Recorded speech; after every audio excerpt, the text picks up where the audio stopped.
Hello, film lovers. This is Cinephile Mike, your friendly neighborhood cinephile, and it is day 11 of the 95 Days of Awards season posts. Today I am in my lucky Irish green as we are traveling to a beautiful, simple island off the coast of Ireland in Martin McDonagh's The Banshees of Inisherin. Now, before I jump in, I just want to say hi and shout out one of my followers, Kendra. Kendra, thank you for all of the comments, and this review is the one that you wanted, so I dedicate this one to you. And here we go. Here are a couple of questions for everybody. What happens when a longtime friend decides not to speak to you anymore? What do you do? These are just a couple of the questions that we seek out as we follow Colin Farrell's Patrick, a simple man living on the island, and his long-term friend, Brendan Gleeson's musician, Colm.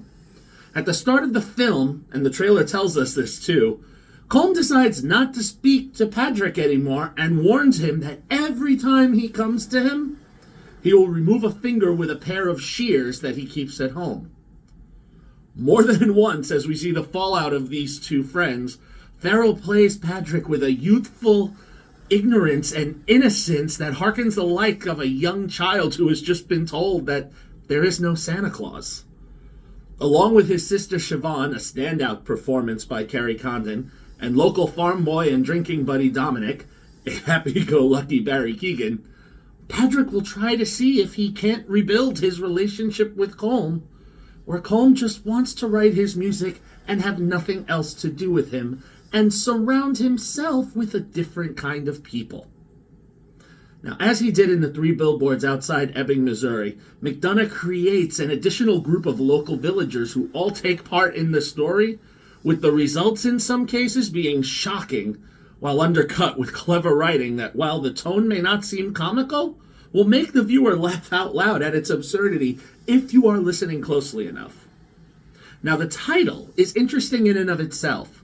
By definition, a banshee is a female spirit in Gaelic lore that warns of oncoming death. McDonagh gives us one throughout the film, a banshee, and it leaves the audience wondering, who is this going to be? But then the body count begins. This tragicomedy makes me think not only about the relationships I have, but the role that I play in them. As the story develops and some other unfortunate events occur, we are left to see how this will all play out in the end. All the while everything is happening, McDonagh gives us a breathtaking view of this island off the coast of Ireland. As you watch the wind blow, everyone's hair moving, the sails of the boats coming and going, it almost makes you feel as if you are on the island with the locals, whether you're having a drink at the local pub or you're joining everyone at church on the one day a week that the priest comes in from the mainland. Farrell and Gleeson give us interesting pair of individuals in Patrick and Colm, and their give and take and back and forth will leave the viewer on the edge of their seat, waiting to see what happens. Even as the film goes through its slow burn pace, it never really feels long at all.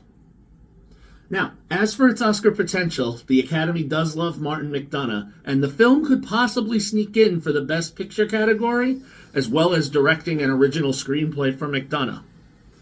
Also, based on the strong performances and the fact that all 4 have been nominated for the Critics' Choice and the Golden Globes, Farrell could very well find himself in the lead actor category, with Gleeson, Keoghan, and Condon being in the supporting categories. For this film, I give this film a 4 out of 5, and it may be a contender for one of my favorite films of 2022. It's a heartbreaking story that veers off in ways I never expected it to. Now, as of this post, you can still catch The Banshees of Inisherin in theaters, as well as stream it on HBO Max. I will say, just for the lush beauty of the setting, see this on as big a screen as you can. For now, this is Cinephile Mike saying, take a break and watch something new.